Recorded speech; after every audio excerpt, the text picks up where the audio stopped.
Adam Driver, star of the latest film to hit Venice, Ferrari, revealed on Thursday that he wasn't allowed to drive any of the eponymous race cars that feature in a biopic of famed Italian carmaker Enzo Ferrari.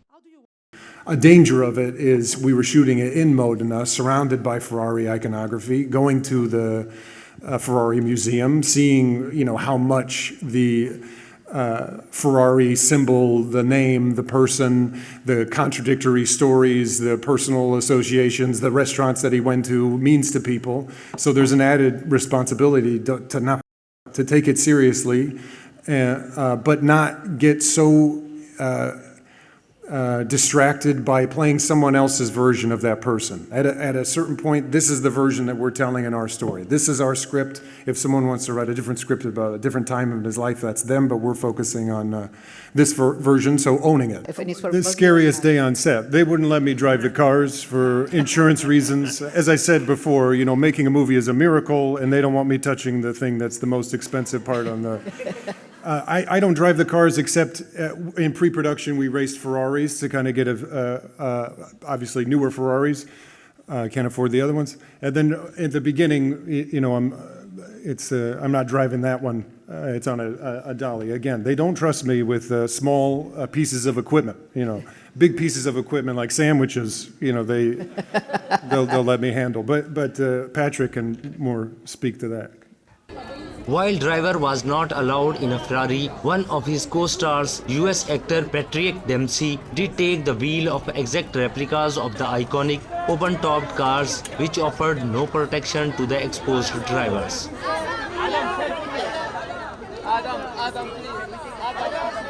As we were doing the racing sequences, certainly the beginning part of the Mille Miglia at night was really quite exhilarating because we kept going faster, and visibility was terrible. And I was like, what am I doing here? There's no roll cage. This is really frightening. And then it gives you a much better perspective of what the drivers in that particular era were going through and the risks that they were putting themselves and their fellow competitors at it, racing that closely. But it was exhilarating. The film chronicles a key year in the life of Ferrari, 1957, as he struggles to keep his company afloat, faces trauma in his personal life, and battles with arch local rival Maserati for supremacy on the racetrack. Directed by veteran filmmaker Michael Mann, Ferrari features adrenaline-fueled sequences of the red sports cars competing in the legendary road race across Italy that often proved fatal for drivers and onlookers alike. I made a decision early on that the way we should handle language is not hire British actors and speaking in British accents, which is the typical way this is done, but in fact to speak American English with an Italian accent except for place names, and then to get that accent as accurate to the region as possible, and we continue to work on that through post-production, and that was very important.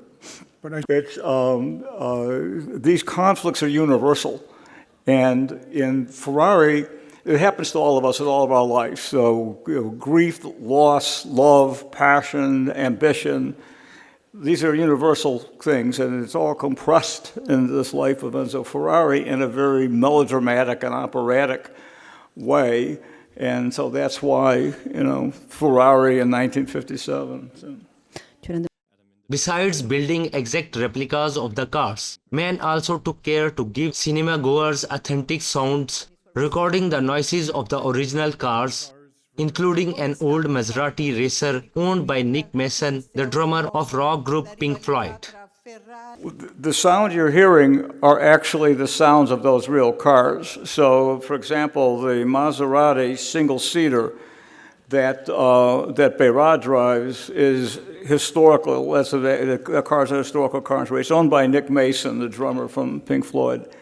And we recorded at the time, but then we went back about 7 or 8 weeks ago and loaded that car up with 7 and 8 microphones and recorded it in every situation.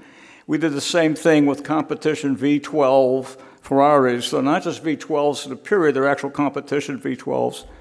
And so it's the sound's authentic, and there's nothing quite like it. They're both beautiful and threatening and savage and very emotional. So thank you for recognizing that. Ferrari is one of 23 movies competing for the prestigious Golden Lion Award at the Venice Film Festival, which runs until September 9.